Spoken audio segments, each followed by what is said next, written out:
हाँ जी बच्चों, good evening.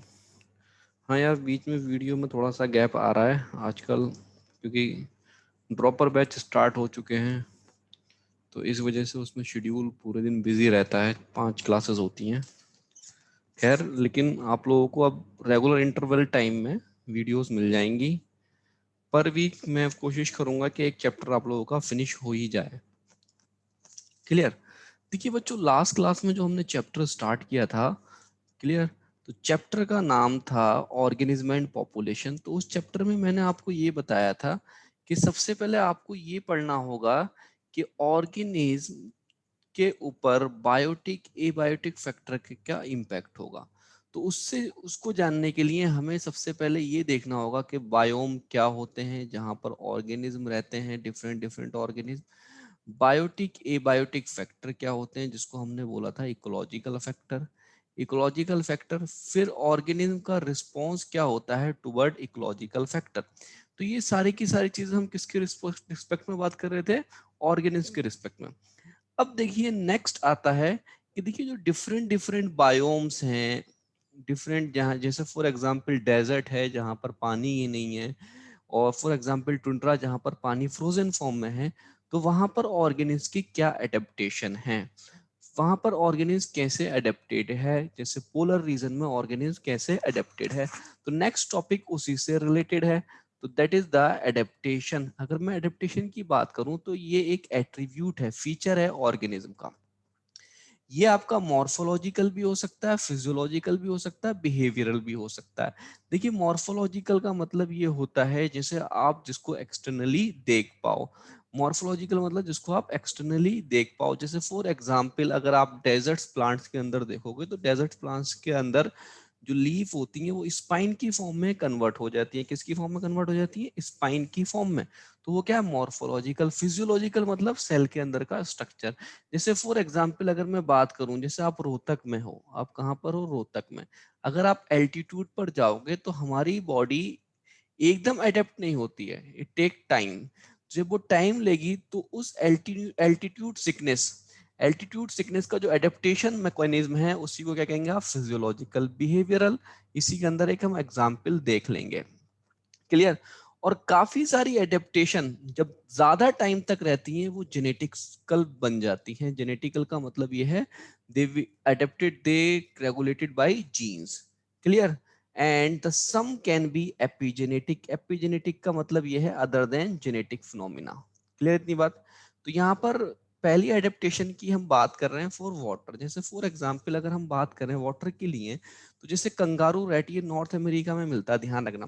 Kangaroo rat की एक खास बात यह है कि ये वाटर नहीं पीता है, ये अपने इंटरनल फैट ऑक्सीडेशन से वाटर की रिक्वायरमेंट पूरी करता है। और वाटर इसकी बॉडी से लॉस ना हो इसलिए ये कंसंट्रेट यूरिन करता है। ध्यान रखना, it do not drink water. कैसे वाटर की डिमांड फुलफिल करेगा? इंटरनल फैट ऑक्सीडेशन से। किस पर फीड करता है? ड्राई सीड पर। ये कहां पर मिलता है? ये नॉर्थ अमेरिका में। अब सिमिलरली वाटर के लिए एडेप्टेशन की अगर हम बात करें जीरोफाइटिक प्लांट में, जीरोफाइटिक प्लांट का मतलब होता है वाटरलेस कंडीशन। वाटरलेस कंडीशन जैसे आपका जरूरी नहीं है डेजर्ट में हो, ये आपका हो सकती है as well as in case of tundra region. Tundra region में भी ये कंडीशन हो सकती है। तो ऐसे प्लांट्स के अंदर संकेन स्टोमेटा मिलते हैं। जैसे आप लोगों ने, शायद आप लोगों को याद हो, जैसे हमने जिम्नोस्पर्म पढ़े थे, तो जिम्नोस्पर्म में हमने ये बताया था, जिम्नोस्पर्म ये कॉनीफर्स, ध्यान रखना, कॉमनली जो कॉनीफर्स होते हैं कहाँ पर मिलते हैं? कॉनीफेरस रीजन के अंदर। क्लियर? जैसे हमने पढ़ा था tropical rain forest, temperate, coniferous, tundra, ये सारी की सारी चीजें पढ़ी थी। तो कॉनिफेरस कहाँ पर है? टेम्परेट के बाद, मतलब वहां पर टेम्परेचर लो होता है। क्लियर? तो वहां पर ही वाटरलेस कंडीशन होती है। तो ऐसे प्लांट के अंदर कुछ एडेप्टेशंस मिलती हैं, जैसे sunken stomata, thick cuticle. Thick cuticle इसलिए मिलता है ताकि ट्रांसपिरेशन कम हो। और इनके अंदर एक मैकेनिज्म चलती है जिसको कहते हैं कैम। जिसको क्या कहते हैं? CAM. Crassulacean acid metabolism. Crassulacean acid metabolism, इसका मेन पर्पस ये होता है कार्बन डाइऑक्साइड को रात को स्टोर करना, दिन के टाइम में उस carbon dioxide storage carbon dioxide से ग्लूकोज फॉर्मेशन करना। यहाँ पर जो स्टोमेटा होते हैं वो नाइट में ओपन होते हैं और ऐसे स्टोमेटा को बोलते हैं स्कोटोएक्टिव। अब जैसे एग्जांपल हम बात कर रहे हैं डेजर्ट प्लांट ओपेंशिया के अंदर, तो यहाँ पर लीफ किस फॉर्म में है, स्पाइन फॉर्म में, और इन यहाँ पर इसकी स्टेम जो होती है वो ग्रीन हो जाती है, जिसको हम कहते हैं फोटोसिंथेटिक। ध्यान रखना, वाटरी, ये वाटर स्टोर करती है, ध्यान रखेंगे, बच्चे ने पूरी बात नहीं लिखी है, वाटर स्टोर करती है एंड फोटोसिंथेटिक सिस्टम प्रेजेंट होता है। फाइलोक्लेट क्या है, ये मॉडिफाइड स्टेम है। इतनी बात क्लियर बच्चों? तो यहाँ पर आपने एडेप्टेशन देख रहे हो कि ऑर्गेनिज्म अपने इन्वायरमेंट में रह रहा है तो वो किस तरीके से एडेप्टेड है, वो किस तरीके से एडेप्टेड है, ये चीज आप लोग यहाँ पर देख रहे हो। चलिए भाई नेक्स्ट। अब यहाँ पर जैसे यहाँ पर एक एग्जाम्पल है पोलर बियर। पोलर रीजन में जो एनिमल रहते हैं, पोलर रीजन में जो एनिमल रहते हैं, जैसे फॉर एग्जाम्पल अगर हम बात करें जैसे सील, सील में क्या होता है, सील के अंदर जो इसकी स्किन के बिलो एक फैट की लेयर होती है जिसको कहते हैं ब्लबर, जो बेसिकली क्या करती है, देखिए सील जो होती है इसकी बॉडी के नीचे ये ब्लबर है, ब्लबर के दो काम होते हैं, एक तो इंसुलेशन प्रोवाइड करती है और हीट लॉस को प्रिवेंट करती है।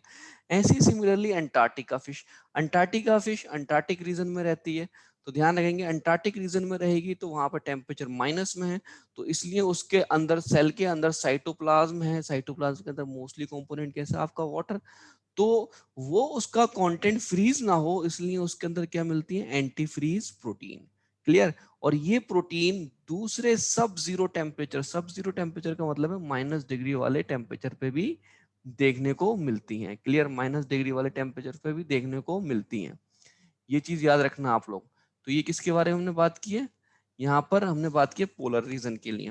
अब एक एडेप्टेशन बिहेवियरल एडेप्टेशन है, बिहेवियरल एडेप्टेशन में क्या बात करते हैं हम, एक डेजर्ट लिजार्ड होता है, डेजर्ट लिजार्ड क्या करता है, अगर गर्मी होती है समर में, क्या होता है समर में, तो ये सॉइल के अंदर रहने लगता है, बरो करके उसको खोदने के बाद सॉइल के अंदर रहेगा। अगर विंटर होगी, विंटर में क्या करेगा ये आपका, ये धूप सेकने आ जाता है जिसको क्या कहते हैं हम सनवास। तो ये क्या है इसकी बिहेवियरल बेसिस पे, तो इसको अगर ठंड लगेगी तो धूप के अंदर आएगा, गर्मी लगेगी तो सॉइल के अंदर जाएगा, धूप सेकने आएगा। क्लियर इतनी बात? अब यहाँ पर एल्टीट्यूड सिकनेस, एल्टीट्यूड सिकनेस किसका एग्जाम्पल है, फिजियोलॉजिकल एडेप्टेशन का एग्जाम्पल है। जैसे फॉर एग्जाम्पल अगर आप ध्यान रखना, जैसे यहाँ पर लिखा हुआ है रोहतक से रोहतांग पास गए, तो इनिशियली आपको क्या होगा, आपकी बॉडी जब अडेप्ट करेगी, ध्यान रखना जब आपकी बॉडी अडेप्ट करेगी तो उस टाइम पर, ध्यान रखना उस टाइम पर क्या होगा, आपको इनिशियली नोजिया, वॉमिटिंग, ब्रीदिंग, ये सारे की सारी प्रॉब्लम होगी। फिर धीरे धीरे आपको एडेप्टेशन आ जाएगी, जैसे आपका हार्ट रेट इंक्रीज हो जाएगा। देखिए क्या होता है ना कि किसी प्लेन रीजन में, जहां पर प्लेन है वहां पर ऑक्सीजन का अमाउंट ज्यादा है, जैसे जैसे आप ऊपर की तरफ जाते हो तो गैसेस का अमाउंट कम होता जाता है, तो जाहिर सी बात है ऑक्सीजन भी कम होता जाएगा, इसलिए यहाँ पर ऑक्सीजन की कमी होती है। पर आपकी बॉडी कहाँ पर एडेप्टेटिव रोहतक में, ज्यादा ऑक्सीजन की प्रोसेस में, तो यहाँ पर क्या होगा, अब आपकी बॉडी इस कंडीशन के हिसाब से रिएक्ट करना स्टार्ट करेगी, आपका हार्ट रेट बढ़ जाएगा। हार्ट रेट क्यों बढ़ेगा, क्योंकि ब्लड जितना ज्यादा पंप होगा उतनी ज्यादा ऑक्सीजन की सप्लाई होगी बॉडी के डिफरेंट पार्ट्स के अंदर। यहाँ पर ऑक्सीजन के लिए एफिनिटी डिक्रीज हो जाती है। ध्यान रखना ये क्या है, किसका साइन है, डिक्रीज। डिक्रीज इसलिए होती है क्योंकि ज्यादा इंक्रीज नहीं होगी, इंक्रीज होगी तो ऑक्सीजन ज्यादा टाइम तक बाइंड रहेगी और डिजायर्ड टिश्यू को मिल नहीं पाएगी, डिजायर्ड टिश्यू और ऑर्गन के अंदर। यहाँ पर इंक्रीज हो जाएगा, this is the sign of increase, ये इंक्रीज का साइन है और ये डिक्रीज का साइन है, ध्यान रखना ये डिक्रीज का साइन है। तो हीमोग्लोबिन प्रोडक्शन बढ़ जाएगा, क्योंकि जितनी ज्यादा हीमोग्लोबिन होगी उतनी ज्यादा ऑक्सीजन ट्रांसपोर्ट होगा, हार्ट रेट बढ़ जाएगा, बीपीजी फॉस्फोग्लिसरेट बढ़ जाएगा। ये सारी की सारी चीजें आपने जूलॉजी के पोर्शन में भी देख रखी होंगी। अब देखिए कुछ यहाँ पर हम बात करेंगे एडेप्टेशन रूल्स की, कुछ यहाँ पर हम बात करेंगे एडेप्टेशन रूल्स की। तो एक्चुअल में एडेप्टेशन रूल में हमें सिर्फ दो ही रूल पढ़ने हैं, एक होता है वर्गमैन रूल, एक होता है एलेंस रूल। एक वर्गमैन रूल होता है, एक एलेंस रूल्स होता है। तो यहाँ पर हमने क्या किया है, यहाँ पर हमने दो रीजन लिए, एक हॉटर रीजन लिया जहाँ पर टेम्परेचर हाई रहता है, एक कोल्डर रीजन लिया है। यहाँ पर हम देख रहे हैं जो एनिमल है, अगर एनिमल की बॉडी साइज, अगर लार्ज बॉडी साइज है और स्मॉल बॉडी साइज है, अगर खाली हमने इसके बारे में बात करें, इसके बारे में डील करें, तो इसको कहते हैं हम बर्गमैन रूल। कौन से रूल की बात करते हैं, बर्गमैन रूल। ये किसके बारे में डील करेगा, बॉडी साइज के बारे में। क्लियर? किसके बारे में डील करेगा, बॉडी साइज के बारे में। अब देखिए कोल्डर रीजन में जो एनिमल रहते हैं, इनके ईयर, इनके लिम्स क्या होते हैं, ये आपके छोटे होते हैं। क्यों होते हैं छोटे? कारण होता है। एक्चुअल में क्या होता है, surface area by volume, surface area by volume ratio is directly proportional to the heat loss. जितना ध्यान रखेंगे, जितना बड़ा surface area by volume ratio होगा उतना ज्यादा हीट लॉस होगा, उतना ज्यादा हीट लॉस होगा, surface area by volume ratio, ध्यान रखेंगे आप। अब एलेंस रूल ये कहता है, जो हॉटर रीजन में, यहाँ पर मैंने डायग्राम से बना रखा है, हॉटर रीजन में जो ऑर्गेनिज्म है इसके ईयर्स बड़े हैं, ठीक है, इसके ईयर्स बड़े हैं, लिम्स भी बड़े होंगे, क्लियर, ईयर्स बड़े हैं, लिम्स भी बड़े हैं, जबकि कोल्ड रीजन में ईयर्स और लिम्स छोटे हैं, बॉडी साइज बड़ा है। अगर खाली आप एक्सट्रीमाइटी जैसे ईयर और लिम्स की बात करते हो तो उस रूल को क्या कहते हैं आप? एलेंस रूल। उस रूल को क्या कहते हैं? Allen's rule. और बच्चों ध्यान रखना, these rules are valid for, these rule are valid for homeotherm, ये होम्योथर्म के लिए वैलिड है। मैमल्स हो गए, वर्ड्स हो गए, ये उनके लिए ये यहाँ पर हम मैमल्स के रिस्पेक्ट में बात कर रहे हैं। एलेंस साइंटिस्ट के नाम पर है और वर्गमैन ये भी साइंटिस्ट के नाम पर है। तो यहाँ पर ये एक कॉन्सेप्ट भी दे रखा है आपको समझाने के लिए कि हीट लॉस जो होता है इट इज अ फंक्शन है of surface area by volume ratio. जितना ज्यादा surface area by volume ratio होगा उतना ज्यादा हीट लॉस होगा। जो लार्ज एनिमल हैं उनका surface area by volume ratio कम होता है, इसलिए हीट लॉस कम होता है। जो स्मॉल बॉडी साइज के होते हैं उनका surface area by volume ratio ज्यादा होता है, इसलिए हीट लॉस ज्यादा होता है। इसलिए हॉटर रीजन में ध्यान रखना, हॉटर रीजन में surface area by volume ratio ज्यादा मिलेगा, कोल्डर रीजन में सरफेस एरिया वॉल्यूम रेशियो कम मिलेगा, क्योंकि कोल्डर रीजन में ऑर्गेनिज्म को शिवरिंग करनी होगी, हीट लॉस ज्यादा नहीं होना चाहिए बॉडी से। क्लियर इतनी बात? This is all about the adaptation. यहाँ तक किसके बारे में पढ़ा आप लोगों ने? एडेप्टेशन तक। तो इस चैप्टर में आपने एडेप्टेशन के बारे में भी क्लियर कर लिया। एडेप्टेशन में सिर्फ आप एनसीईआरटी वाली ही चीजें क्लियर कर लो, इट इज सफिशिएंट, ये सफिशिएंट है इतनी इंफॉर्मेशन। और दूसरी भी चीजें हैं, ध्यान रखेंगे आप, यहाँ पर और भी चीजें दे रखी हैं कि मोस्टली जो इंजाइमेटिक रिएक्शन होती हैं, मोस्टली इंजाइमेटिक रिएक्शन होती हैं वो नैरो टेम्परेचर में होती हैं, नैरो टेम्परेचर रेंज में होती हैं। जैसे मैमल्स के अंदर हमारी बॉडी का टेम्परेचर कितना रहता है? 37 डिग्री सेंटीग्रेड। ज्यादातर रिएक्शन कितने पे होंगे? 37 डिग्री सेंटीग्रेड पर, एक ये बात है। अब जैसे आर्की बैक्टीरिया के बारे में बता रखा, आर्की बैक्टीरिया जो होते हैं हाई टेम्परेचर और एक्सट्रीम कंडीशन में रह पाते हैं because of cell wall and cell membrane, cell wall और सेल मेम्ब्रेन की वजह से रह पाते हैं ये, सेल वॉल और सेल मेम्ब्रेन की वजह से ये रह पाते हैं। अब देखिए बच्चों, नेक्स्ट दो टॉपिक हमारे बचते हैं, एक बचता है पॉपुलेशन इकोलॉजी, क्लियर। और पॉपुलेशन इकोलॉजी में हम यहाँ पर दो टॉपिक पढ़ेंगे, एक तो पॉपुलेशन के बारे में, क्लियर, किसके बारे में? पॉपुलेशन क्या होती है, और पॉपुलेशन की डेफिनेशन पढ़ेंगे। डेफिनेशन के बारे में हम बात करेंगे यहाँ पर कि पॉपुलेशन की ग्रोथ कैसे होती है, ग्रोथ मॉडल्स के बारे में पढ़ेंगे, क्लियर। अब सवाल यहाँ पर ये आता है पॉपुलेशन होती क्या है? पॉपुलेशन का मतलब होता है member of same species, some species नहीं, सेम स्पीशीज, किसी भी एरिया या टाइम में डिफाइन हो। देखिए कारण क्या है, देखिए फॉर एग्जाम्पल अगर मैं बात करूं रोहतक में, तो मैं एरिया क्यों मेंशन करूंगा? क्योंकि ये पॉपुलेशन आपकी चेंज भी हो सकती है, कुछ लोग आ भी सकते हैं, कुछ लोग किसी दूसरे प्लेस पे जा भी सकते हैं, इमिग्रेशन एमिग्रेशन दोनों चीजें हो सकती हैं, डेथ और बर्थ दोनों हो सकती हैं। इसलिए हमें टाइम मेंशन करना जरूरी होता है, एरिया मेंशन करना जरूरी होता है पॉपुलेशन की डेफिनेशन में। अब देखिए पॉपुलेशन में सवाल ये आता है, बच्चे ये पूछते हैं कि पॉपुलेशन में हम कौन से ऑर्गेनिज्म को इंक्लूड करें, यूकेरियोट या प्रोकैरियोट। आप पॉपुलेशन किसी की भी बात कर सकते हो। अगर मैं पॉपुलेशन की बात कर रहा हूँ तो जैसे आप पेट्री डिश पे अगर आप बैक्टीरिया को ग्रो कराए तो यहाँ पर आपको क्या मिलेगी? एक कॉलोनी मिलेगी, वो भी क्या है? पॉपुलेशन है। उस पॉपुलेशन के अंदर कितने बैक्टीरिया होते हैं? 10⁻⁷। उस पॉपुलेशन के अंदर कितने बैक्टीरिया होंगे बच्चों? 10⁻⁷ होंगे। तो ये ऐसी पॉपुलेशन जो ए सेक्सुअली रिप्रोड्यूस भी करती हैं उसको भी आप पॉपुलेशन बोलते हो, और जो सेक्सुअली रिप्रोड्यूस भी करती हैं उसको भी आप क्या बोलते हो? पॉपुलेशन बोलते हो। तो ये पॉपुलेशन में ये जरूरी नहीं है कि सेक्सुअली रिप्रोड्यूस करे और या फिर एसेक्सुअली रिप्रोड्यूस करे, क्लियर इतनी बात? अब यहाँ पर एक चीज ध्यान रखना, कोई भी मेंबर होगा पॉपुलेशन का, जो भी मेंबर होगा वो पॉपुलेशन का मेंबर एक तो कॉमन जीन पूल होगा। कॉमन जीन पूल का मतलब ये है, जैसे फॉर एग्जांपल अगर मैं बात करूं ह्यूमंस के अंदर, अगर ह्यूमंस के अंदर 25,000 टू 30,000 जीन्स हैं, तो ये तो कॉमन ही है ना सभी के अंदर, बस सबके अंदर सीक्वेंस वेरी कर सकती हैं ड्यू टू म्यूटेशन। क्लियर, लेकिन कॉमन है, जीन पूल क्या है, कॉमन है।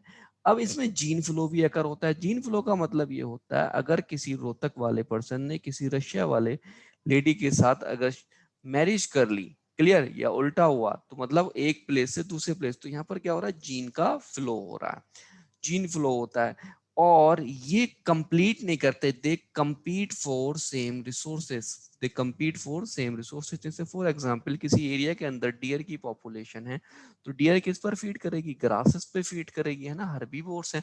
तो ये एक ही रिसोर्स के लिए कॉम्पीट करेंगे, जेनेटिकली क्लोज्ड होती है with respect to other. Genetically close का मतलब ये होता है कि ये दूसरे स्पीशीज से मेटिंग नहीं कर सकते, अपने दूसरे मतलब स्पीशीज से ये मेटिंग नहीं कर सकते। दूसरी स्पीशीज जैसे फॉर एग्जांपल, ऐसा नहीं है डियर जो है ये आपका लायन के साथ मीटिंग करेगा, ऐसा नहीं है। क्लियर थी बात? ये चीज तो आप पहले ही पढ़ चुके हो, नेचुरल सिलेक्शन किस कौन से लेवल पर ऑपरेट करता है, पॉपुलेशन लेवल पर ऑपरेट करता है। ये मोस्ट इंपॉर्टेंट लाइन है, इसलिए आप ये कहते हो पॉपुलेशन इकोलॉजी लिंक करती है एवोल्यूशन एंड जेनेटिक्स को, एवोल्यूशन और जेनेटिक्स को दोनों को लिंक करती है पॉपुलेशन इकोलॉजी।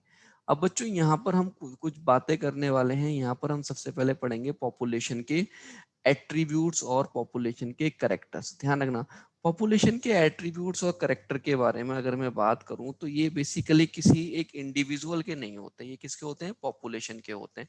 ध्यान रखना, इंडिविजुअल की अगर मैं बात करूंगा यहाँ पर, तो इंडिविजुअल की डेथ होती है या बर्थ होगी, पर पॉपुलेशन की डेथ रेट और बर्थ रेट होते हैं। तो यहाँ पर पॉपुलेशन के जो एट्रीब्यूट्स होंगे आपके सामने जो आएंगे बच्चों, वो आएंगे डेथ रेट और आएगा बर्थ रेट। क्या आएगा, डेथ रेट और बर्थ रेट।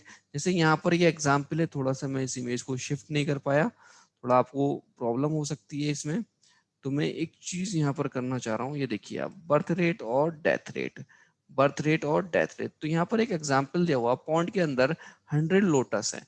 अगर 100 लोटस में से, ध्यान रखना, 100 लोटस प्रेजेंट है, 100 लोटस में क्या हुआ, 10 तो हो गए आपके ऐड, न्यू फॉर्म हुए, और आपके 5 की हो गई डेथ।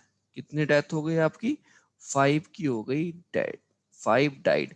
तो आपसे बोलेगा बर्थ रेट और डेथ रेट बताइए। तो देखिए पहले कितने थे, 100, तो 10/100 इंटू 100 कितना हो गया आपका, ये 10% तो पॉपुलेशन की ग्रोथ हो गई। या फिर परसेंटेज में अगर बोले, रेट में बात करेंगे तब, या फिर आपसे ये बोलेगा 0.01। क्लियर, इतनी बात। कितने न्यू ऐड हुए, इनिशियल कितने थे, इससे डिवाइड कर दोगे। अब आपसे बोलेगा बर्थ रेट, तो ये आ गया, डेथ रेट क्या आ जाएगा, 5/100। अगर आपसे बोलेगा ओवरऑल, ओवरऑल ग्रोथ रेट की बात करें, ओवरऑल की बात करें, तो ध्यान रखना एक साल में कितना हुआ, एक साल में कितना हुआ, 10 तो ऐड हुए, 5 रिमूव हुए, इनिशियली कितने थे, 100, और इसको आप 100 से मल्टीप्लाई कर दोगे, तो ओवरऑल ग्रोथ कितनी हुई, 5%। ओवरऑल ग्रोथ कितनी हुई, 5%। अब नेक्स्ट हम बात करते हैं, ध्यान रखना, नेक्स्ट यहाँ पर बात कर रहे हैं सेक्स रेशियो की। तो पॉपुलेशन का क्या होगा, एक डेथ रेट, बर्थ रेट और सेक्स रेशियो। सेक्स रेशियो का मतलब ये होता है, ध्यान रखेंगे, सेक्स रेशियो जो होता है, हम बेसिकली सेक्सुअली रिप्रोड्यूसिंग ऑर्गेनिज्म के बारे में बात करते हैं, स्पेशली हम ह्यूमंस के रिस्पेक्ट में बात कर रहे हैं। तो यहाँ पर नंबर ऑफ फीमेल पर 1000 मेल होता है। क्या होता है, नंबर ऑफ फीमेल पर 1000 मेल होता है। क्लियर, तो यहाँ पर एक चीज याद रखेंगे, सबसे अच्छा जो सेक्स रेशियो है, सबसे अच्छा जो सेक्स रेशियो है कौन से स्टेट का है, केरला का। सबसे बढ़िया कौन सी किसका है, मतलब टेरिटरी के अंदर आपका पौंडीचेरी, पौंडीचेरी का सबसे बेस्ट है। क्लियर, केरला का स्टेट में सबसे बेस्ट सेक्स रेशियो है, और यूनियन टेरिटरी के अंदर पौंडीचेरी का सबसे बेस्ट है। अब एक और फीचर होता है जिसको हम कहते हैं पॉपुलेशन डेंसिटी। तो ध्यान रखना, एक बर्थ रेट हो गया, एक सेक्स रेशियो हो गया, और एक हो गया आपका पॉपुलेशन डेंसिटी। ध्यान रखना, पॉपुलेशन डेंसिटी का मतलब ये होता है कितने नंबर ऑफ ऑर्गेनिज्म है, कितने नंबर ऑफ ऑर्गेनिज्म हैं पर एरिया, या फिर नंबर ऑफ ऑर्गेनिज्म पर मीटर क्यूब, मतलब किसी वॉल्यूम में। ये जब हम बात करेंगे जब हम किसी पॉन्ड के अंदर बात कर रहे हैं।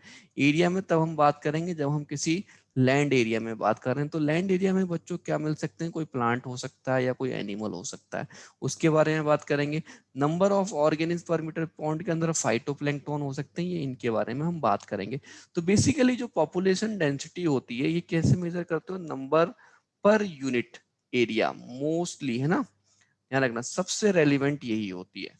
अब देखिए, अब पॉपुलेशन डेंसिटी से हमें पता क्या चलता है, पॉपुलेशन डेंसिटी से हमें ये पता चलता है कितने मेंबर प्रेजेंट हैं।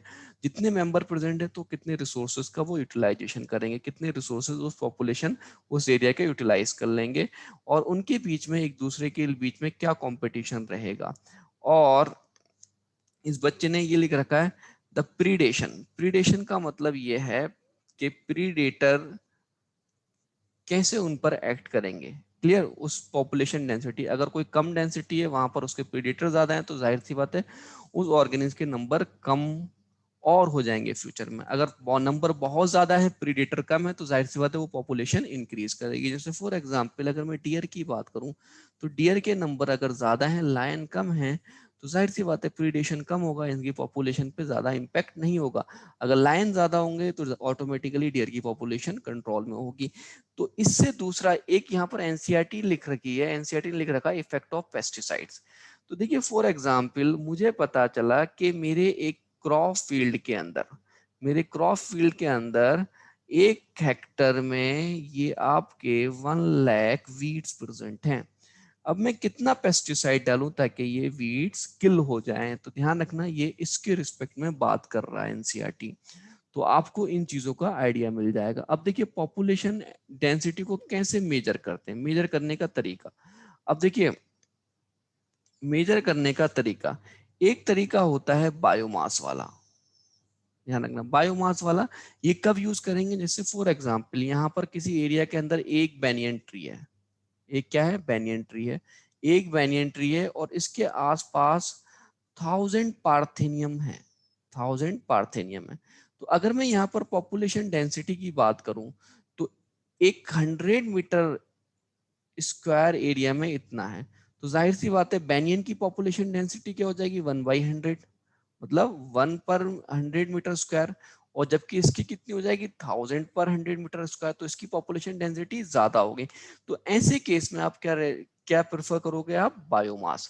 तो ध्यान रखना जहां पर एक पॉपुलेशन एक्सट्रीम लो हो और एक पॉपुलेशन एक्सट्रीम हाई हो और उनके बीच में कंपैरिजन करना हो, तब आप कौन सा वे प्रेफर करोगे, बायोमास। एक दूसरा होता है रिलेटिव डेंसिटी वाला। रिलेटिव डेंसिटी वाला जैसे पॉन्ड सिस्टम के अंदर हम क्या करेंगे, हमें पॉन्ड के अंदर किसी फिशेस को देखना है, हमें पॉन्ड्स के अंदर क्या देखना है, फिशेस को देखना है, कितनी नंबर ऑफ फिशेस उसके अंदर प्रेजेंट हैं। तो उस केस में आप लोग ध्यान रखिए, पॉन्ड के अंदर हमें क्या देखना है बच्चों, फिशेस को देखना है।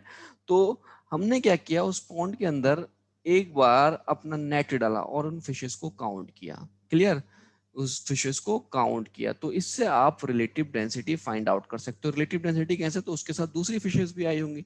तो आप ये देख सकते हो कि आप जितने एरिया में, आपने इतने एरिया में नेट डाला तो इस एरिया में कितनी थी, तो आप उसको ओवरऑल एरिया से मल्टीप्लाई कर सकते हो, आप उसको ओवरऑल एरिया से मल्टीप्लाई कर सकते हो। एक दूसरा मेथड होता है जिसको कहते हैं इनडायरेक्ट मेथड। क्या कहते हैं, इनडायरेक्ट मेथड। इनडायरेक्ट मेथड में यहाँ पर आप ऑर्गेनिज्म को नहीं देखते हो, यहाँ पर आप ऑर्गेनिज्म को नहीं देखते हो फिजिकली, जैसे यहाँ लिखा हुआ you can't see it organism physically. जैसे इंडिया के अंदर टाइगर सेंसस जो होता है, टाइगर को नहीं देखते, हम क्या देखते हैं, उसके पग मार्क, पग मार्क उसके स्पेसिफिक होते हैं, और फेकल पैलेट, फेकल पैलेट उसके जो आपके एक्सक्रीटा होता है, उसका जो वेस्ट होता है बॉडी से, उसकी हम बात करते हैं, तो वो कितनी प्रेजेंट है। वो मतलब हर एक टाइगर की अलग अलग पैलेट होती है, इस वजह से हम इसमें ऐसी बात करते हैं। क्लियर इतनी बात, तो पॉपुलेशन डेंसिटी वाला कॉन्सेप्ट क्लियर। तो अगर मैं इन शॉर्ट अगर बात करूं तो यहाँ पर पॉपुलेशन के जो फीचर्स हैं वो बेसिकली क्या होते हैं, एक हमने फीचर पढ़ा बर्थ रेट डेथ रेट वाला, दूसरा पढ़ा सेक्स रेशियो वाला, तीसरा पढ़ा पॉपुलेशन डेंसिटी वाला। अब एक फीचर और है जिसको हम कहते हैं पॉपुलेशन पिरामिड्स। पिरामिड्स शायद आप लोगों ने पढ़ रखे होंगे, पॉपुलेशन पिरामिड्स अगर हम बात करें यहाँ पर। क्लियर इतनी बात, अगर हम यहाँ पर बात करें एज डिस्ट्रीब्यूशन कर्व अगर आपको याद हो सारे के सारी चीजें, तो यहाँ पर मैं कुछ चीजें आप लोगों को बताना चाह रहा हूँ। कुछ एक्स्ट्रा चीजें भी मैं यहाँ पर बताऊंगा, शायद आप लोगों को क्वेश्चंस भी मिले एनटीए के मॉक टेस्ट पेपर में इस टाइप के। देखिए भाई, यहाँ पर हम बात कर रहे हैं अब एज पिरामिड्स की। ये एज पिरामिड्स भी क्या होते हैं, ये आपके पॉपुलेशन के फीचर होते हैं, इंडिविजुअल के फीचर नहीं होते हैं। ये पॉपुलेशन, ये ग्राफिकल रिप्रेजेंटेशन होता है। देखिए, अब किसी भी पॉपुलेशन में, हम ह्यूमन की पॉपुलेशन की बात कर रहे हैं, तो जब हम ह्यूमन की बात कर रहे हैं तो इसमें ये नहीं है कि मेल है या फीमेल, हम दोनों ही की बात करते हैं, मेल या फीमेल। इसमें हम 3 एज ग्रुप के बारे में पढ़ते हैं। 3 एज ग्रुप कौन कौन से होते हैं? एक होता है प्री रिप्रोडक्टिव, एक होता है रिप्रोडक्टिव, एक होता है पोस्ट रिप्रोडक्टिव। पोस्ट रिप्रोडक्टिव जहां पर ऑर्गेनिज्म अब रिप्रोडक्शन ना कर सके, प्री रिप्रोडक्टिव में जहां पर ऑर्गेनिज्म कैपेबल ऑफ रिप्रोडक्शन हो। तो ये इस तरीके से है, यहाँ पर हम बात कर रहे हैं। क्लियर इतनी बात? तो एक्चुअल में क्या होता है, जब आप पिरामिड्स बनाते हो किसी भी कंट्रीज के अंदर देखते हो, तो आप ये देखते हो जो बेस होता है, ध्यान रखना, बेस पर आप हमेशा प्री रिप्रोडक्टिव लेते हो।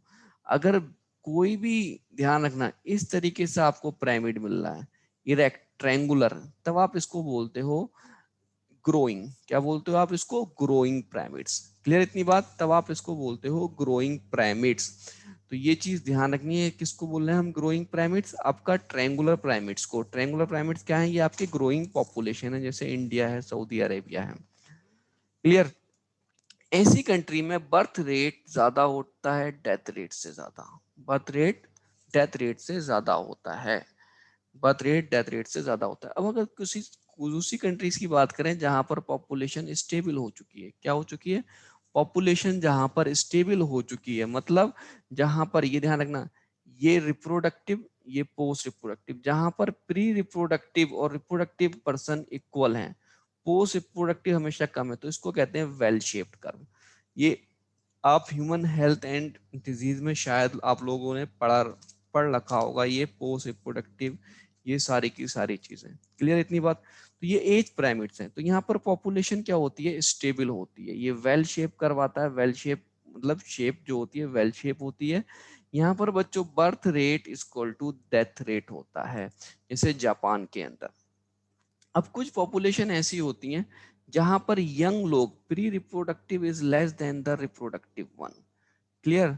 तो ये होता है आपका अर्न शेप, इसको कहते हैं अर्न शेप। ये कौन सा है पिरामिड? Earn shape. ये अर्न शेप में क्या होता है, यहाँ पर birth rate is less then death rate, जैसे इटली वगैरह के अंदर है। जैसे किसके अंदर है बच्चों? ये आपका इटली हुआ, रशिया हुआ। यहाँ पर पॉपुलेशन, यंग पॉपुलेशन बहुत कम है, ओल्ड पॉपुलेशन ज्यादा है, आपका रिप्रोडक्टिव स्टेज वाले ज्यादा हैं। क्लियर इतनी बात? तो ये पॉपुलेशन पिरामिड्स होते हैं जो आपका किसी भी कंट्री के पॉपुलेशन के अंदर रिप्रोडक्टिव, प्री रिप्रोडक्टिव, इसके बारे में एक आइडिया आप लोगों को प्रोवाइड करेंगे। अब इससे पहले मैं आगे मूव करूं, मैं आपको मेथड बताना चाहता हूं। एक स्टैटिक्स का मेथड होता है जो बेसिकली, जिसको हम कहते हैं मार्क एंड कैप्चर। एक मेथड होता है, मैं इसको, इस मेथड को यहाँ पर बता रहा हूँ, मार्क एंड कैप्चर मेथड। ये मार्क एंड कैप्चर मेथड की अगर मैं बात करूं आप लोगों के सामने, ये तो सेल साइकिल का, एक मिनट मैं दूसरा पेज खोल लेता हूँ। चलिए यहीं पर कर लेते हैं।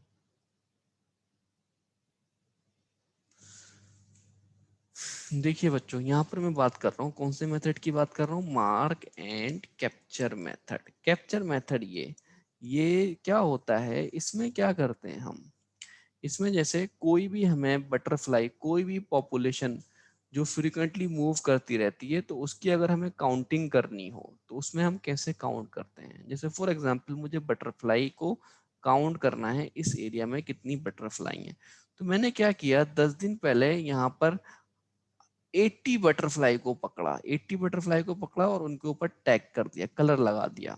क्लियर? ये हो गया मेरा फर्स्ट सैंपल। क्या हो गया? ये मेरा फर्स्ट सैंपल।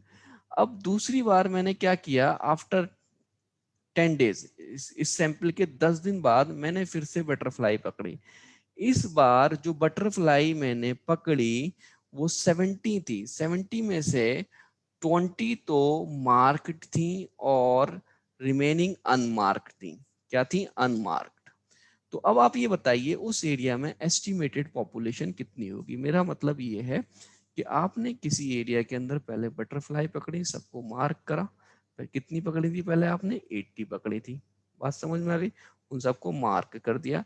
फिर सेकेंड सैंपलिंग आपने क्या की, उसी एरिया से बटरफ्लाई पकड़ी, तो आपने कितनी पकड़ी, 70, 70 में से कितनी मार्क थी, 20।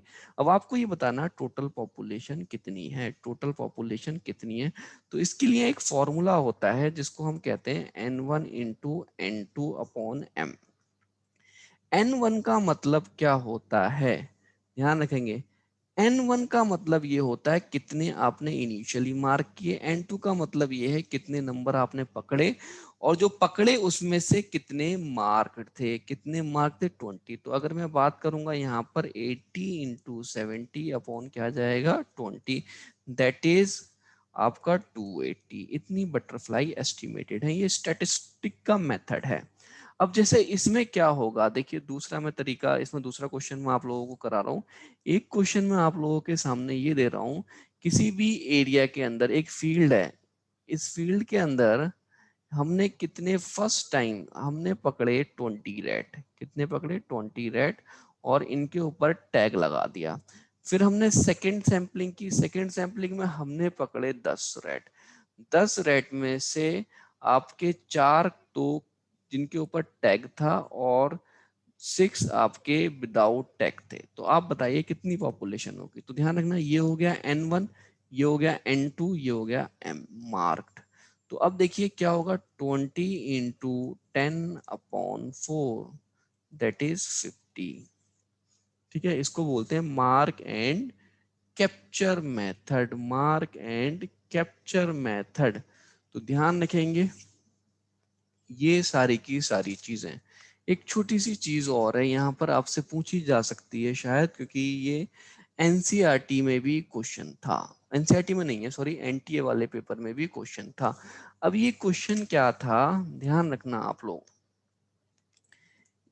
ये चीज डायरेक्टली आपको याद रखनी होगी। ये पॉपुलेशन के फीचर्स की मैं बात कर रहा हूँ। एक होता है पॉपुलेशन डिस्पर्सन, पॉपुलेशन डिस्पर्जन मतलब ये बताता है किसी एरिया के अंदर पॉपुलेशन कैसे डिस्ट्रीब्यूटेड है, किसी एरिया के अंदर पॉपुलेशन कैसे डिस्ट्रीब्यूटेड है इन ज्योग्राफिकल एरिया। जैसे फॉर एग्जांपल ये कोई एक एरिया, एक यहाँ पर है, एक इधर है, एक इधर है, ये हो गया रैंडम, ऐसी रेयरली देखने को मिलती है। एक होता है आपका यूनिफॉर्मली, एक होता है यूनिफॉर्म के एक ऑर्गेनिज्म यहाँ पर है, हर किसी के बीच में यूनिफॉर्म डिस्ट्रीब्यूशन है, इसको बोलते हैं यूनिफॉर्म। ये 3 टाइप के डिस्ट्रीब्यूशन देखने को मिलते हैं।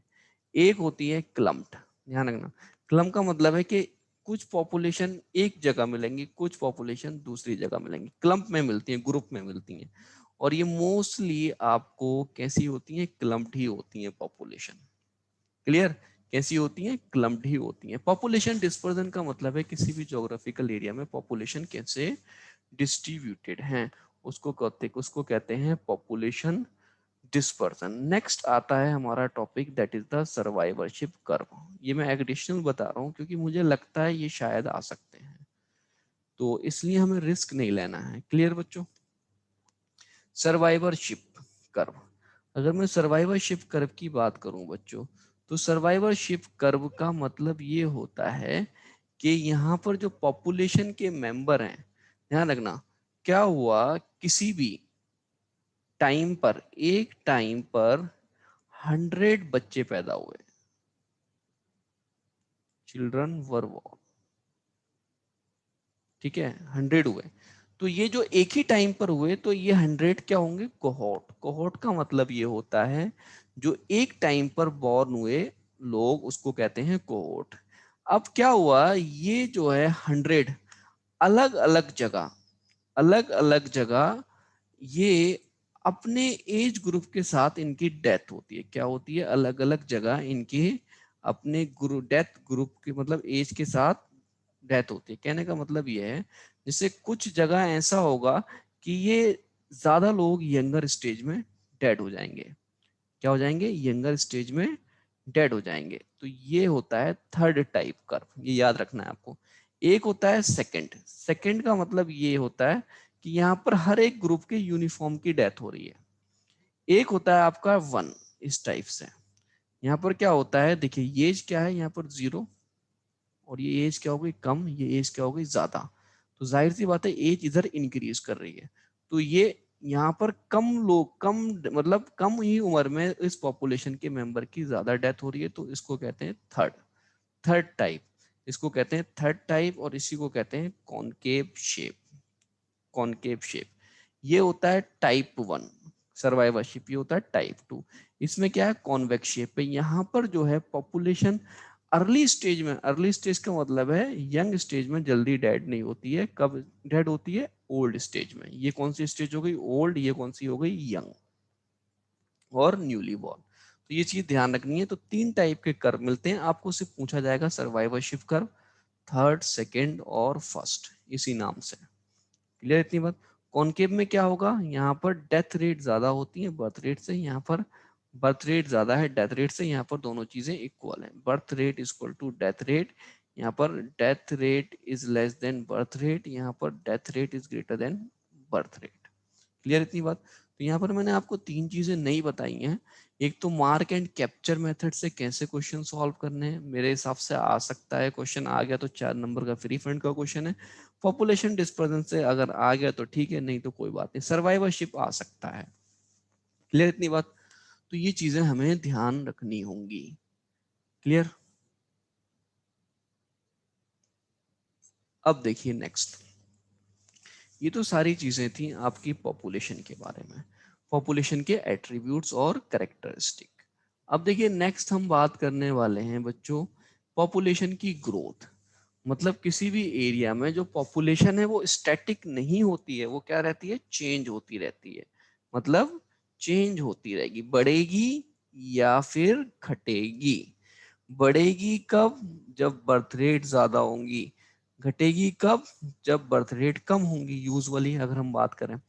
अब किसी भी एरिया में जो पॉपुलेशन की ग्रोथ है वो इस बात पे भी तो डिपेंड करेगी, जैसे फॉर एग्जांपल कितना फूड अवेलेबल है।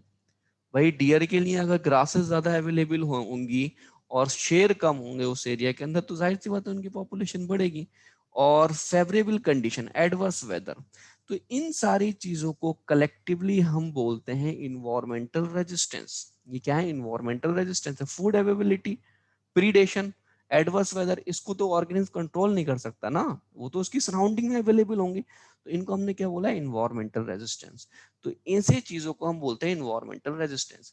अब इन्वायरमेंटल रेजिस्टेंस ध्यान रखना is inversely proportional to the population density. जितनी ज्यादा इन्वायरमेंटल रेजिस्टेंस है तो उतनी कम पॉपुलेशन डेंसिटी होगी। मतलब फूड अवेलेबिलिटी कम है, प्रीडेशन ज्यादा होगा, एडवर्स वेदर ज्यादा होगा।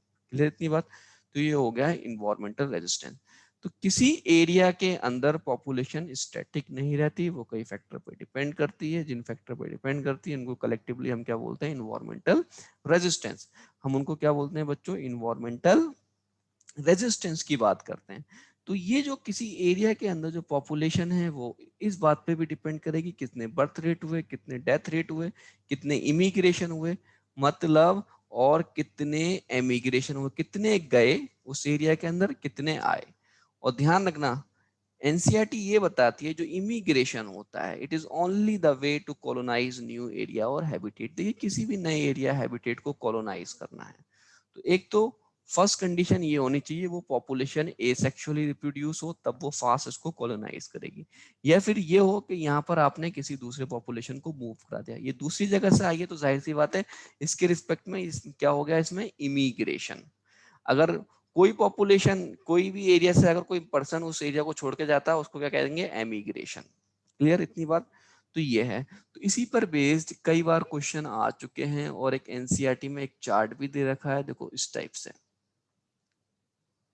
मैं यहाँ पर ये देखिए, ये थोड़ा सा मैं ऊपर ले लेता हूँ, एक सेकंड, आपको चीजें क्लियर आ जाएंगी, समझ में आ जाएंगी सारी बातें।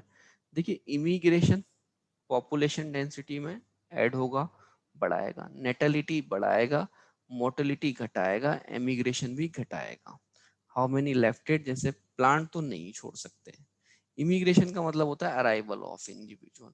ये हम प्लांट के रिस्पेक्ट में बात करें तो जैसे सीड का आना, फ्रूट का आना, ये सारी की सारी चीजें क्या होंगी, इमिग्रेशन। तो यहाँ पर हम बात करें किसी भी एरिया के अंदर इनिशियली अगर एन नॉट पॉपुलेशन है तो at a particular time N nought plus, ध्यान रखना कितने बर्थ हुए, कितने इमिग्रेशन हुए, माइनस कितने डेथ, प्लस कितने एमिग्रेशन हुए, ये है। ये दोनों चीजें ये पॉपुलेशन को इंक्रीज करती हैं क्योंकि बर्थ और इमिग्रेशन, डेथ और एमिग्रेशन ये डिक्रीज करेंगी। अगर ये फैक्टर ज्यादा है तो पॉपुलेशन क्या करेगी, इंक्रीज। बर्थ रेट ज्यादा है, इमिग्रेशन ज्यादा है एज कंपेयर टू, तो पॉपुलेशन क्या कर रही है, इंक्रीज। अगर बर्थ रेट प्लस इमिग्रेशन कम है एज कंपेयर टू तो डिक्रीज करेगी। एक कंडीशन ऐसी आती है जहां पर birth rate equal to death rate होता है, उसको कहते हैं जेपीजी। जेपीजी नहीं, जेडपीजी, जीपीजी कंडीशन। जेडपीजी का मतलब होता है जीरो पॉपुलेशन ग्रोथ, मतलब जितने पैदा हो रहे हैं उतनी डेथ हो रही है।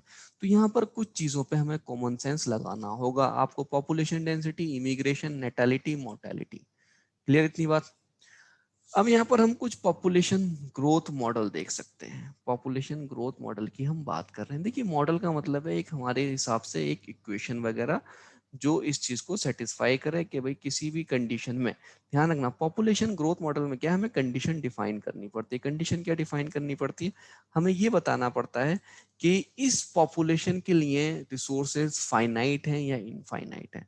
अगर देखिए कहीं पर भी रिसोर्स इनफाइनाइट होंगे तो पॉपुलेशन क्या होगी, बहुत विग्रस ग्रो करेगी। विग्रस का मतलब है लार्ज नंबर में ग्रो करेगी, उसको कहते हैं एक्सपोनेंशियल मॉडल। तो एक्सपोनेंशियल मॉडल एक दूसरा होता है आपका लॉजिस्टिक मॉडल। दो टाइप के मॉडल हैं, एक है लॉजिस्टिक मॉडल, एक है एक्सपोनेंशियल मॉडल। तो ध्यान रखना पॉपुलेशन ग्रोथ मॉडल की हम बात कर रहे हैं, तो यहाँ पर हम इक्वेशन की बात करेंगे और ग्राफ की बात करेंगे। डायरेक्ट कहाँ से ये चीजें आई हैं वो चीज कुछ नहीं करनी, ठीक है। एक्सपोनेंशियल मॉडल में यहाँ पर हम लोग ये मान के चलते हैं कि रिसोर्सेज क्या है, अनलिमिटेड है। आइडियल कंडीशन ले रहे हैं, रिसोर्सेज इनफाइनाइट है, कोई इन्वायरमेंटल रेजिस्टेंस नहीं है, ईआर जीरो है। क्लियर। डार्विन ने भी जब अपनी थ्योरी दी थी तो इसी चीज को कंसीडर किया था कि रिसोर्सेज इनफाइनाइट हैं। तो ध्यान रखना डार्विन ने भी इसी चीज को कंसीडर किया था। क्लियर इतनी बात। एक्सपोनेंशियल की मैं बात कर रहा हूँ। अकॉर्डिंग टू डार्विन जब रिसोर्सेज हैबिटेट में अनलिमिटेड होंगे तो हर एक स्पीशीज अपने ही इनेट पोटेंशियल से ग्रो करेगी। क्लियर। इनेट पोटेंशियल का मतलब है जितनी उसकी कैपेबिलिटी होगी, जिसको आप कहते हो बायोटिक पोटेंशियल। इनेट पोटेंशियल का मतलब है बायोटिक पोटेंशियल। और intrinsic rate of growth, intrinsic rate of growth मतलब अकॉर्डिंग टू या डार्विनियन फिटनेस फैक्टर बोलते हैं, इसी को बोलते हैं स्मॉल आर। स्मॉल आर क्या होती है, इससे आप ये पता कर सकते हो कि किसी भी, ध्यान रखना अगर ये इंट्रिंसिक रेट कम है तो इसका मतलब ये है उस पॉपुलेशन पर बायोटिक एबायोटिक का इम्पैक्ट है, इन्वायरमेंटल रेजिस्टेंस का इम्पैक्ट पड़ रहा है। तो यहाँ पर हम ध्यान रखना किसकी बात कर रहे हैं, बायोटिक। यहाँ पर कोई भी इम्पैक्ट नहीं है तो इसलिए पॉपुलेशन की ग्रोथ क्या होगी, हमेशा ज्यादा होगी। पॉपुलेशन की ग्रोथ हमेशा ज्यादा होगी। अब ये एक्सपोनेंशियल मॉडल कौन शो करते हैं, जैसे सीजनल ब्रीडर हुए, एल्गल ब्रूम, ब्रूम नहीं ब्लूम, इंसेक्ट्स हुए, ये आपके शो करते हैं, ये आपके शो करते हैं। तो यहाँ पर इक्वेशन ये आती है, एन का मतलब population, D N T by R N. ये तो डिफरेंशियल इक्वेशन है, डिफरेंशियल फॉर्म में।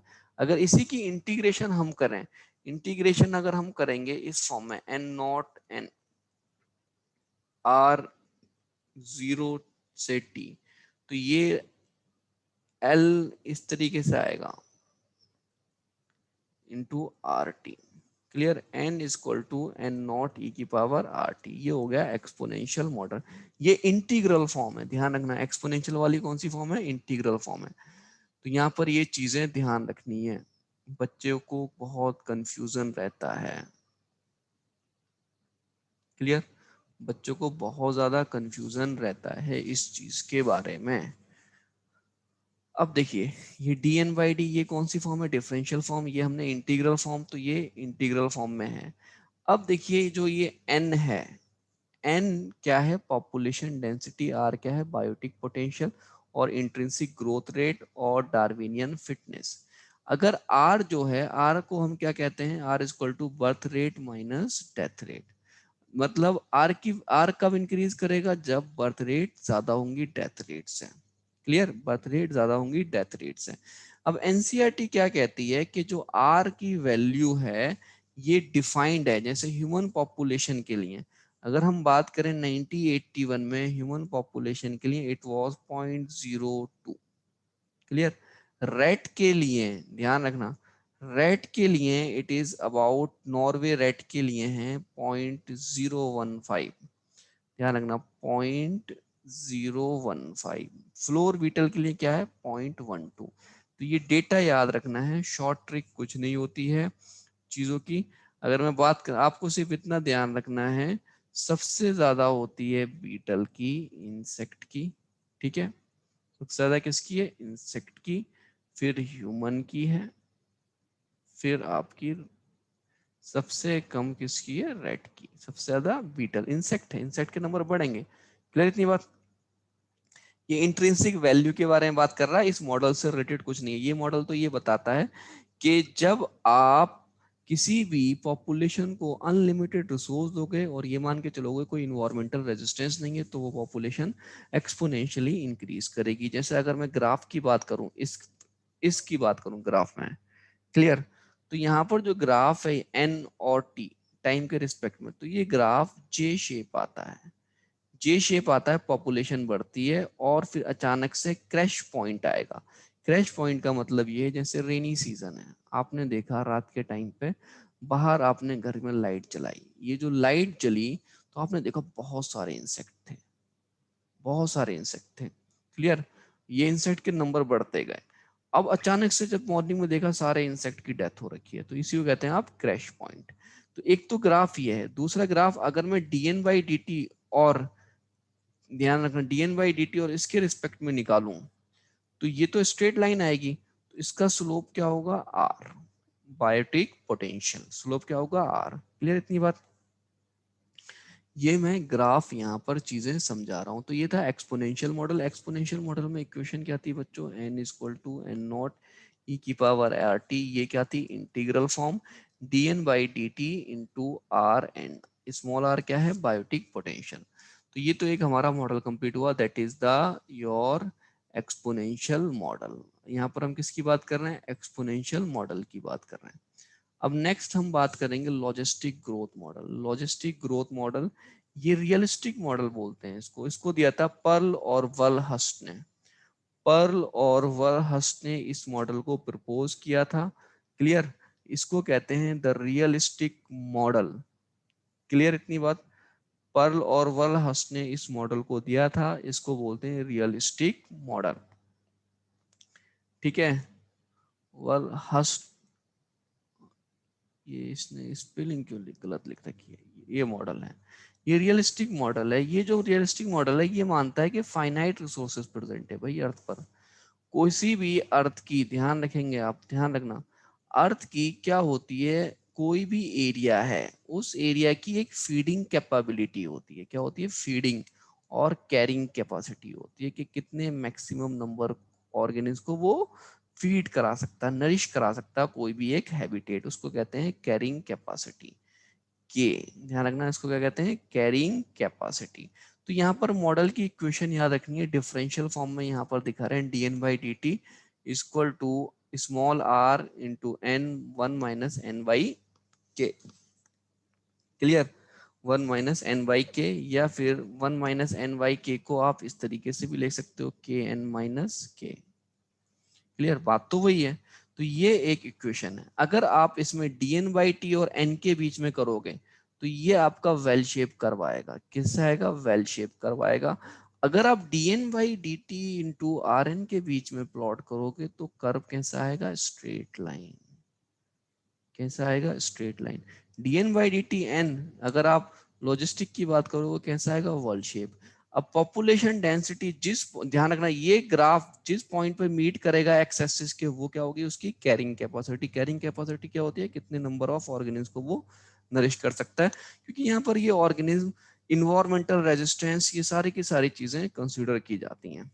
और ये जो चीज ऐड की गई है, ध्यान रखना, अगर आप बात करो dn by D T equal to R N, तो ये तो लॉजिस्ट, ये तो एक्सपोनेंशियल हो गया। ये क्या हो गया, एक्सपोनेंशियल हो गया। इसके अंदर एक फैक्टर को मल्टीप्लाई किया गया है, वो है के एन माइनस अपॉन के।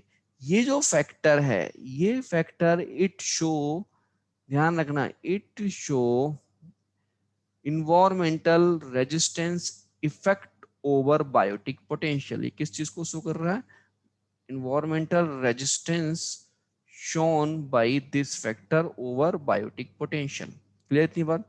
अगर आप इस इक्वेशन का ग्राफ प्लॉट करोगे तो ग्राफ बच्चों आपको मिलता है सिग्मोइडल एस शेप का, इस तरीके से। इस क्या मिलेगा आपको, एस शेप का मिलेगा ग्राफ। तो यहाँ पर ये बहुत रियलिस्टिक है, सिग्मोइडल एस शेप का ग्राफ मिलेगा। तो जैसे यहाँ पर कुछ हमने ग्राफ में फेजेस दिखा रखे हैं, ये इनिशियली कोई भी पॉपुलेशन ग्रोथ नहीं होती, लैग फेज। अब देखो बच्चों, यहाँ पर कंफ्यूजन आपको आएगा। एक कंफ्यूजन मैं यहाँ पर बता रहा हूँ, जब आप पढ़ते हो ज्योमेट्रिक मॉडल और एक पढ़ते हो arithmetic model, clear, plant growth में, प्लांट ग्रोथ एंड हार्मोन में आप पढ़ते हो ज्योमेट्रिक मॉडल, एक पढ़ते हो अर्थमेटिक मॉडल, क्लियर। तो वो चीज अलग है, उसको अलग लेके चलना। ये चीज पॉपुलेशन ग्रोथ वाली अलग है। तो यहाँ पर जब आप ग्राफ लोगे तो ग्राफ कैसा आएगा, एस शेप। तो इस इनिशियल फेज कैसी है, लैग फेज, जो अडेप्ट करेगी, तो स्लोली इंक्रीज होगी, जिसको आप कहेंगे एक्सीलरेशन फेज। फिर यहाँ पर क्या होगा, एक्सपोनेंशियल फेज होगी। एक्सपोनेंशियल फेज में क्या होता है, कैरिंग कैपेसिटी बहुत ज्यादा होती है, पॉपुलेशन डेंसिटी, तो इसलिए पॉपुलेशन के नंबर मेंबर क्या होंगे, बहुत ज्यादा इंक्रीज करेंगे।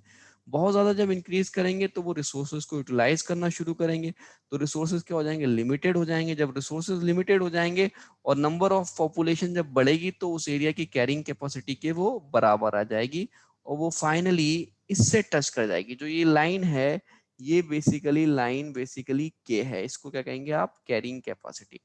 जब ये ग्रोथ इसके साथ टच कर जाएगी तो इसको बोल देंगे आप स्टेशनरी फेज। स्टेशनरी फेज में क्या होगा, डेंसिटी, ध्यान रखना, पॉपुलेशन ग्रोथ रेट, मतलब पॉपुलेशन डेंसिटी टाइम के साथ चेंज नहीं करेगी, दैट इज जीरो। इसका मतलब ये जीरो का मतलब ये है, आप ध्यान रखना, आर एन के माइनस एन बाई के, ये जीरो हुआ तो जाहिर सी बात है ये सारे के सारे टर्म, अगर हम देखें, ये जीरो कब होगा, डी एन बाई डी का, जब के इक्वल टू एन हो जाएगा। जब ये के इक्वल टू एन हो गया, क्लियर, इतनी बात ध्यान रखना, जब के इक्वल टू एन हो गया तो ये क्या हो जाएगा, जीरो, और ये पूरा का पूरा फैक्टर क्या हो जाएगा, जीरो। और यहां पर क्या होगा, आर भी क्या हो जाएगा, zero, that is birth rate equal to death rate. Stationary phase में birth rate equal to death rate, because R equal to zero. तो ये चीज ध्यान रखनी है। इस फेज को ही बोलते हैं ए सिम, ध्यान रखना, ए सिम्पोटिक। इसी फेज को आप क्या बोलते हो, ए सिम्टॉट, ठीक है। इसमें कोई सिम्टम लाई, मतलब ग्रोथ से रिलेटेड चीजें नहीं दिखाई देती हैं, ए सिम्टॉट फेज। जब पॉपुलेशन डेंसिटी अपनी कैरिंग कैपेसिटी पर पहुंच जाए, उसी को क्या कहते हैं, ए सिम्टॉट। क्लियर इतनी बात। एक्सपोनेंशियल फेज, तो इसमें ग्राफ कैसा बनेगा, एस शेप का। इनिशियली पॉपुलेशन अडेप्ट होगी, स्लोली इंक्रीज करेगी, फिर एक्सपोनेंशियली इंक्रीज करेगी, फिर डिक्रीज डीएसिलेशन होगा, फिर ये किसके साथ मैच कर जाएगी, कैरिंग कैपेसिटी के साथ। तो यहाँ पर क्या हो जाएगी, एसिम्प्टोट फेज। एसिम्प्टोट कब होगा, जब डेंसिटी, पॉपुलेशन डेंसिटी चेंज नहीं होगी, जीरो होगी, जब के इक्वल टू क्या हो जाएगा, एन, मतलब जितना कैरिंग कैपेसिटी थी उतने मेंबर सब वो हो गए, अब दूसरे मेंबर उस एरिया के अंदर ऐड नहीं होंगे। अब दूसरे मेंबर उस एरिया के अंदर ऐड नहीं होंगे। This is all about the logistic growth model. इसी को कहते हैं हम लॉजिस्टिक ग्रोथ मॉडल। तो यहाँ पर आपने दो मॉडल्स के बारे में पढ़ा है, एक लॉजिस्टिक ग्रोथ मॉडल और एक पढ़ा है आपने एक्सपोनेंशियल ग्रोथ मॉडल। दोनों की इक्वेशन ध्यान रखनी है। लॉजिस्टिक में ध्यान रखना, एक्सपोनेंशियल में के माइनस एन अपॉन के को गुणा करना है, मतलब मल्टीप्लाई करना है, तब आपका कौन सा मॉडल आ जाएगा, पर्लवलहस्ट मॉडल, द रियलिस्टिक मॉडल आ जाता है। तब क्या आता है, रियलिस्टिक मॉडल आ जाता है आपके सामने। क्लियर इतनी बात बच्चों। अब नेक्स्ट एक छोटा सा टॉपिक है, और वो टॉपिक बहुत आसान है। इसको कहते हैं लाइफ हिस्ट्री वेरिएशन। क्या कहते हैं, लाइफ हिस्ट्री वेरिएशन। देखिए, लाइफ हिस्ट्री वेरिएशन का मतलब ये है कि क्या हुआ एवोल्यूशन के दौरान ऑर्गेनिज्म ने अपना रिप्रोडक्शन मैचुरेशन कैसे चेंज किया, ये लाइफ हिस्ट्री ट्रेट कहते हैं इनको, जैसे रिप्रोडक्शन और मैचुरेशन कैसे चेंज हुए। जैसे क्या होता है, आपने देखा होगा कुछ ऑर्गेनिज्म आपका अपने लाइफ स्पान में more than one time reproduce करते हैं, कुछ एक ही बार रिप्रोड्यूस करते हैं, क्लियर।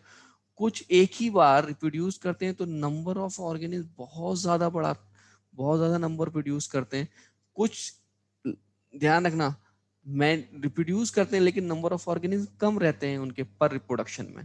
तो इसी को कहते हैं रिप्रोडक्शन स्ट्रेटजी, इसी को क्या कहते हैं आप, रिप्रोडक्शन स्ट्रेटजी। तो ये जो ट्रेट है इसी की हम स्टडी करते हैं, life history variation. Life history variation में हम कौन से ट्रेट की स्टडी कर रहे हैं, रिप्रोडक्शन और मैचुरेशन की। और ये बच्चों ये ट्रेड बायोटिक और एबायोटिक फैक्टर दोनों ही अफेक्ट करते हैं, बायोटिक और एबायोटिक फैक्टर दोनों ही अफेक्ट करते हैं। देखिए फॉर एग्जांपल, अगर कोई एक ऑर्गेनिज्म रह रहा है, अगर उसका कोई प्रीडेटर प्रेजेंट है तो जाहिर सी बात है बायोटिक हो गया ना, तो ये ऑर्गेनिज्म क्यों बढ़ेगा। अगर ये ऑर्गेनिज्म के अंदर फेवरेबल कंडीशन नहीं है, कुछ अचानक से नेचुरल क्लाइमेट ही हो गई, तब भी क्यों बढ़ेगा भाई, ये बात समझ में आ रही है।